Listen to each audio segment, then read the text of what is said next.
بسم الله الرحمن الرحيم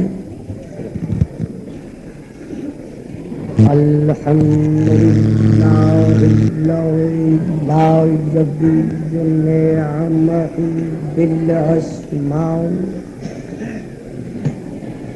ولا يقدر عطاياه بالامتنان ولا يغير عادته بالإحسان على أهل الطاعة والعصيان والصلاة والسلام على من أرسله بالمعجزة والبرهان وجعله هاديا إلى السبيل الفوز والرضوان محمد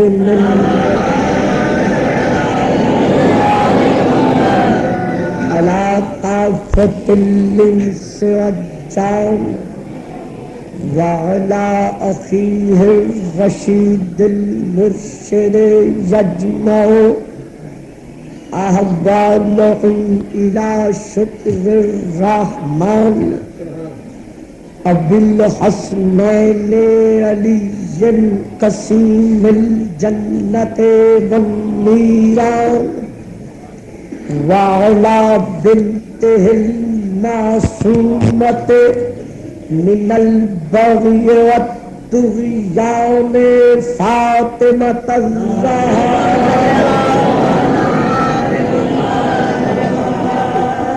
سيدة النسوان وعلى سبتيه وشبليه سيدة شباب أهل الجنان وتسعة من ولده الممدوحين في جميع الأديان أشهد أن لا إله إلا الله رب العرش العظيم وأشهد أن محمدا عبده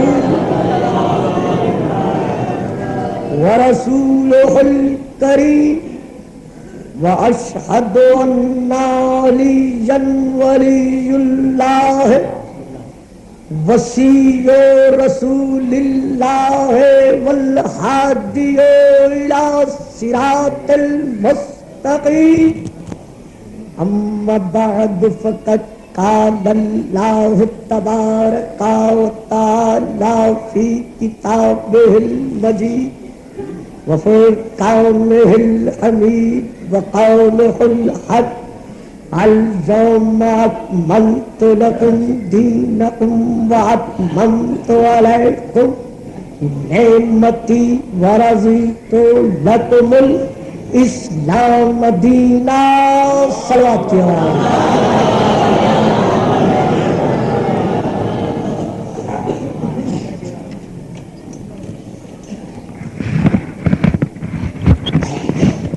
نعرہ تکبیر نعرہ تکبیر نعرہ رسالت نعرہ رسالت نعرہ حیدری نعرہ حیدری حسینیت حسینیت یزیدیت یزیدیت مل کے صلوات کے بعد احباب دانش و اہل علم حضرات بزرگان الدین برادران ملت نوجوانان قوم علی کائنات کا وہ واحد علی ہے کہ اگر علی کو علی کہو تب بھی علی علی علی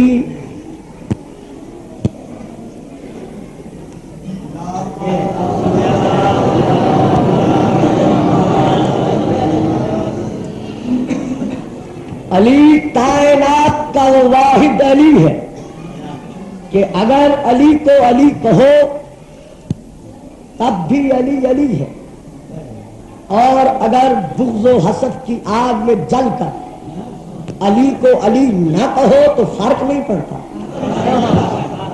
علی تب بھی علی علی ہے۔ علی ولی اللہ کہو تب بھی علی علی ہے، اور اگر علی ولی اللہ کے خلاف عدالتوں میں لڑو تب بھی علی علی ہے۔ علی کائنات کا وہ واحد علی ہے کہ اگر علی کو انفرادی جلووں میں دیکھو یا اجماعی پردوں میں دیکھو، خدا کے گھر دیکھو یا نبی کے بستر پر دیکھو، دوش پیغمبر پر دیکھو یا جبرائیل کے پروں پر دیکھو، آئینہ احادیث پیغمبر میں دیکھو، یا لا یجوز احد الصراط الا من كتب له علی الجوازہ کے تحت قول حضرت ابو بکر میں دیکھو، بخن بخن لکا یا علی کے اقرار میں دیکھو، یا لولا علی کی 70 مرتبہ کی تکرار میں دیکھو، دین کی آپ یاری میں دیکھو، محمد کی نصرت و یاری میں دیکھو، اسلام کے مددگاروں میں دیکھو، مہاجر و انصاروں میں دیکھو، خود محمد کے 4 یاروں میں دیکھو۔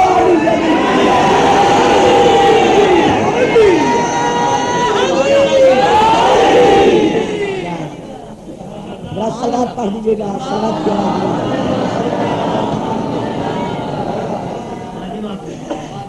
جو مقام خلاق عالم نے علی کو عطا کیا ہے، اس سے زیادہ اور کیا کہا جا سکے کہ آدم سے لے کر عیسیٰ تک ہر نبی کی نبوت کا دار و مدار محمد عربی کی نبوت کے اقرار پر، لیکن نبی الانبیاء کی نبوت کا انحصار اعلان ولایت علی ابن ابی طالب پر۔ اختصار وقت کے پیش نظر میں بہت جلدی سے گزرنا چاہتا ہوں کہ آدم سے لے کر عیسیٰ تک ہر نبی کی نبوت کا دار و مدار وَإِذْ أَخَذَ اللَّهُ مِيثَاقَ النَّبِيِّينَ لَمَا آتَيْتُكُم مِّن كِتَابٍ وَحِكْمَةٍ کے تحت محمد عربی کی نبوت پر، کہ جو بھی اس کی نبوت کا اقرار نہ کرے وہ نبی فاسقین سے اٹھے گا۔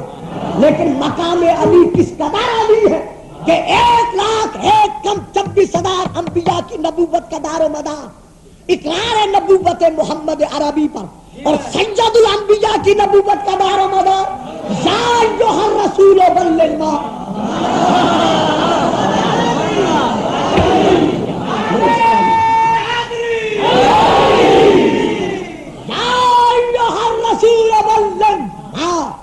انزل الیک من ربک وان لم تفعل، اگر تو نے یہ کام نہ کیا، یہ کام، وان لم تفعل، اگر تو نے یہ کام نہ کیا، فما بلغت رسالہ، تو تو نے رسالت کا کوئی کام نہ کیا۔ تو معلوم ہوا محمد کی نبوت کا دار و مدار آج کے کام پر۔ اب وہ آج کا کام کیا ہے، بس اسی پہ فضائل ختم کر دوں گا۔ وہ آج کا کام کیا ہے؟ اس آیت کے آخر میں ارشاد خداوندی ہے واللہ یعصمک من الناس، کہ اللہ تجھے لوگوں کے ڈر سے محفوظ رکھے گا۔ کیا محمد کو یہ یقین نہیں تھا کہ اللہ مجھے اشرار کے شر سے محفوظ رکھے گا؟ یقین تھا، لیکن قدرت کو ہمیں بتانا مقصود تھا کہ آج کا کام اتنا اہم ہے کہ مسلمانوں میں بھی اس کے دشمن تھے۔